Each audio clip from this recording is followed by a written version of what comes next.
ಅಷ್ಟು ಆನಂದ ನನಗೆ. ಸಂಪದ ಸಂಪದ ಇಲ್ಲಿ ನಿನ್ನ ನೋವಿನ ನರಿಯಾಟ, ಬಲ್ಲಂದಲ್ಲಿ ನಿನ್ನ ಮುಗುಳು ತಿರುಗಾಟ, ಕಾಣುವ ಸುಖದಲ್ಲಿ ನನ್ನ ಮೇದಾಟ.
ನಾಯಿಗಿಂತ ಕಡೆಯಾಗಿ ನನ್ನ ಕಣ್ಣೆದುರಿಗೆ ನನ್ನ ಮಗಳ ಮಾನವಾಗುತ್ತಿದ್ರು. ಕಣ್ಣಿಂದ ದುಸ್ಥಿತಿ ಕಣ್ಣೆ ಪಾನಿ ಬಂದೆ.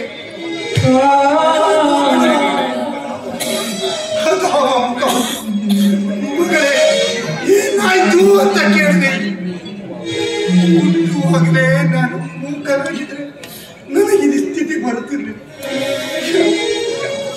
ಯಾವ ಮಕ್ಕಳ ರಕ್ಷಣೆ ಗೊತ್ತಿರುತ್ತಾನೆ ಆ ದೇವರು ಸೃಷ್ಟಿ ಮಾಡಿದ್ರು. ಅದಕ್ಕೆ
ನಿಜವಾದ ಸಂಪದ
ವಿಧಿ ನೀಡಿದ ಶಿಕ್ಷೆಯಿಂದ ನನ್ನ ತಾಳ್ಮೆಯಾಗಬಹುದು.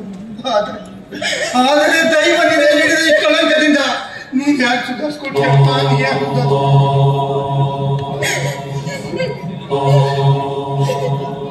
ನಾನೇನ್ ಮಾಡ್ಲಿ? ನೆನಪು ನಿನಗೆ ಪದೇ ಪದೇ ಕಾಡ್ತಾ ಇರ್ತಾರಮ್ಮ, ಕಾಡ್ತಾ ಇರ್ತಾರೆ.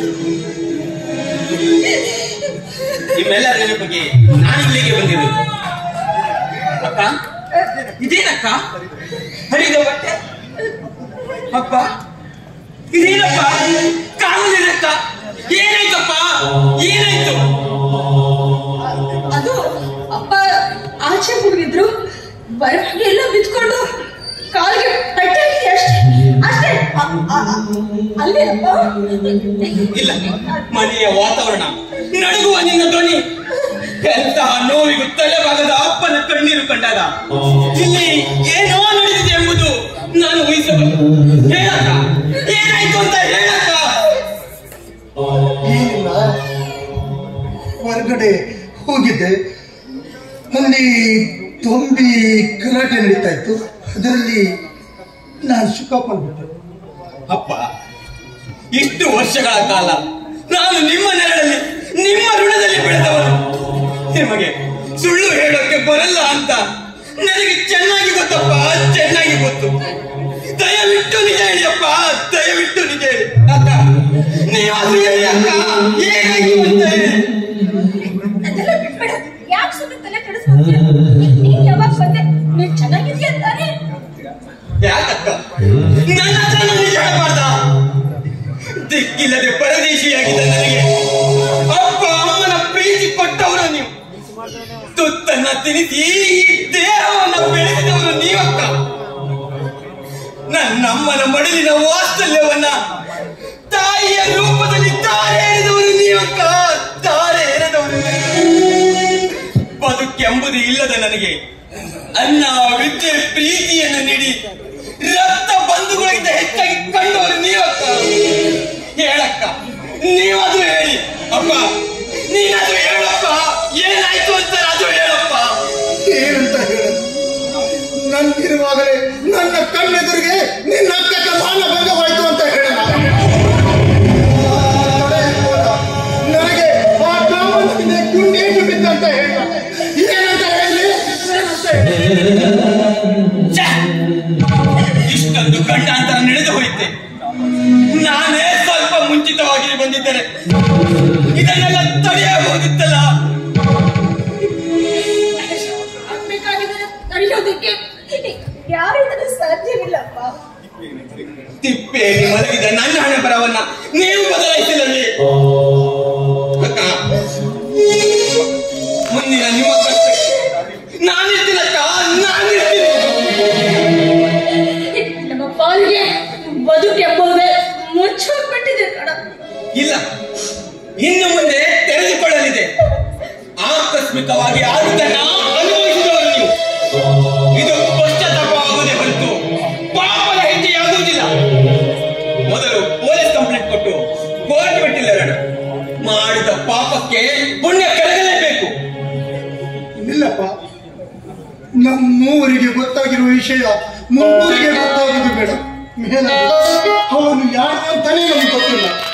ಅಷ್ಟಲ್ಲದೆ ನಾವು ಇದನ್ನ ಸಾರ್ತಾ ಹೋದರೆ ಇದು ಒಂದು ತರ ಆದರೆ ನಾಳೆ 100 ತರ ಆಗುತ್ತೆ. ಅದಕ್ಕೆ ಇದನ್ನ ಇಲ್ಲಿಗೆ ಬಿಟ್ಟು ನಾನು ನನ್ನ ಮಗಳು ಬದುಕುವೆ ಹೊರತು ಬದುಕಿಗಾಗಿ ಯಾವತ್ತೂ ಬದುಕಲಿಲ್ಲ. ಹುಟ್ಟುವ ಭಾವನೆಗಳೇ ಸತ್ತು ಹೋದ ಮೇಲೆ ನಮ್ಮಂತವರಿಗೆ ಬದುಕಿನಲ್ಲಿ ಮಗು ಸಂಪದ ಪ್ರೀತಿ ವಾಸನೆ ಬಿಡಿಸದೆ ಈ ತಂದೆಯ ಮೇಲೆ ಎಲ್ಲಷ್ಟು ಮಮತೆ ಇದೆ. ನಾನೇ ನನಗೆ ದೈವ ಅನ್ನೋದಿದ್ರೆ ನಿನ್ನನ್ನು ನಾನು ಬೆಳೆಸಿದವನು ಅಂತ ನಿನಗೆ ಅದರ ಮೇಲೆ ನಂಬಿಕೆ ಇದ್ದರೆ ನನ್ನದೊಂದು ಮಾತು. ಅದೇನಿದೆ, ಈ ಘಟನೆ ಯಾವುದೇ ಸಂದರ್ಭದಲ್ಲಿಯೂ ನನ್ನ ಮಗ ರಕ್ಷಕನಿಗೆ ಗೊತ್ತಾಗಬಾರದು. ಒಂದು ವೇಳೆ ಗೊತ್ತಾದ್ರೆ ಅವನ ಜೀವಕ್ಕೆ ಅಪಾಯ. ನಮ್ಮೂರಿಗೆ ಗೊತ್ತಾದ ವಿಷಯ ನಮ್ಮೂರಲ್ಲೇ ಇರಬೇಕು. ಹಾಗಂತ ಇದು ನನ್ನ ಆಜ್ಞೆಯಲ್ಲ, ಇದು ನನ್ನ ಶಿಕ್ಷಕರ